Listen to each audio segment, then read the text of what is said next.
This episode is brought to you by Comixology, an Amazon company and the leading online platform for digital comics. So for cheap digital comics, check them out in the link below. What is up, guys, and welcome to another episode of the Skid Reviews. And today we're going to be talking about Nana, A Tale of Us. Nana. I like saying that name. But before we get into a review of that movie, we received a lot of messages telling us to review Dunkirk, Christopher Nolan's Dunkirk. So we're going to do like a quick 25-second review of Christopher Nolan's Dunkirk. So Dunkirk came out a week back, I guess, and it was amazing. It was really amazing. I am a big Christopher Nolan fan, and I know this is a big statement, but I think Dunkirk is quite possibly Christopher Nolan's best movie yet. That's a big statement, and this is coming from someone who actually liked Interstellar and Inception not so much, and who thinks that Memento and The Prestige are two of the best movies ever made, and I think Dunkirk is up there on that list. Christopher Nolan is such a good storyteller and a good cinematographer as well, and a good cinematography team as well, because those wide shots were just freaking beautiful and shot on 65mm film. Just amazing. So that's it. Dunkirk is possibly one of the best movies that I have watched this year.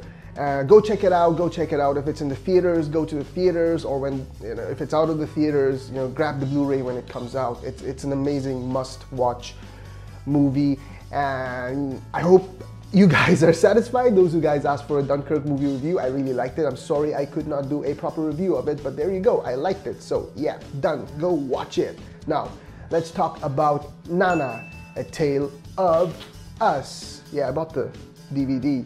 This is a little confusing here, so I'm just going to read it out because I don't know which people were involved in which part of the movie, but I'm just going to read it, really brain dead, read it out. Nana, A Tale of Us is Dreams Unlimited, Raindrops Entertainment, and Auyimti Baptist Church Youth Ministry. Those are the three organizations, or organizations, I guess, involved in producing this movie, and boy, was I impressed. I was a little apprehensive. Before I start with the official review, screw my friends who told me, because I watched this movie a little late, after like 4 or 5 days after it came out, I got the DVD. And some of my friends told me that this was like a short film. It was like 30 minutes long. I'm particularly looking at you, Mangyang. What the hell? This is like a full-length feature film. Why are you giving me bad information, bruh? But yeah, I finally got the DVD. I watched it and I really liked it. I was so impressed by the whole thing, by the story, the structure, the screenwriting, the script writing, the cinematography. Really love it, man. And I was so impressed, and I was so proud that a movie like this is coming out, produced and made and acted on by, our own people. So, freaking brilliant. So without any further ado, I never use that word, but yeah, without wasting any more time, let's get straight into the review of Nana, A Tale of Us. I generally dislike movies that shove messages into my face with a sledgehammer. And this was what I was most apprehensive about before I watched Nana, A Tale of Us, a film produced by Dreams Unlimited and Raindrops Entertainment. Because I had a general idea of what the movie was about, I was fretful of possible cringes despite the really good visuals shown in the trailers which I had watched before. While the latter part was maintained throughout the movie, I'm pleased to announce that there was not a single cringe in my body throughout the movie. Without spoiling the plot of the movie, let's just say that the story was really well constructed. While it feels like the scenes in the beginning drag along a little bit, the movie develops a frantic pace midway, interspersed with well-placed flashbacks, and ultimately culminating in a catharsis of emotions that address both the societal and existential conundrums that this movie aims to tackle. Yes, this movie is themed. It has a potent yet obvious message, but it did not fall into the trap of being lazy in its delivery, and that to me deserves a whole lot of applause.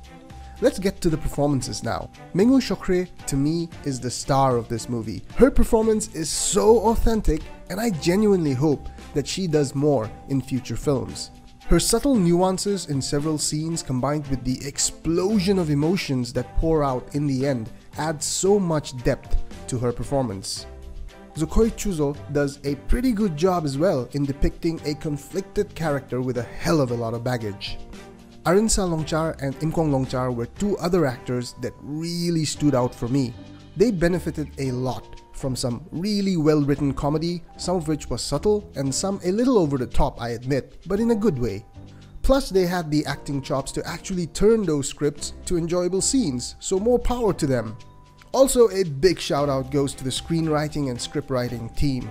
The plot devices used worked beautifully and the non-linear narrative sequences interwove the story really well. Plus, how awesome is it to actually see proper cinematography in a film made by one of our own? We here at the Skid Reviewer are suckers for wide shots. The Christopher Nolans and the Jack Villeneuves of the directing world always give us the tingles in our jingles. And there were many parts of Nana: A Tale of Us that left us with our heads nodding in approval at the beautifully captured scenes. Also, I personally like the color grading. Again, to finally see proper color grading and editing in a feature-length film from one of our very own was so very refreshing. So a big shout out to the post-production boffins as well. May your frame rates be high and your temperatures low, comrades. Now let's get to the things I didn't like, shall we? I can already see them keyboards lighting up. Honestly, there weren't any major things that I disliked in this film. As mentioned before, perhaps some scenes were a little dragged out, and perhaps there were some scenes which were too direct in terms of forcibly leading the audience to a specific emotion. But hey, those are like teeny weeny nitpicky things that we can gloss over all day long. To sum it up, Nana: A Tale of Us works as a feature film with a potent and relevant message. It deals with heavy issues on electoral politics and the cynicism of individuals, but does it in a subtle way and manages to eventually turn the story into a narrative of hope and redemption. And that to us is really badass. So there you go, that was our review of Nana: A Tale of Us. I hope you guys liked it as much as we did. What did you think about the movie? Let us know in the comments below here on YouTube or on Facebook. It was a brilliant little movie about, what's the word here?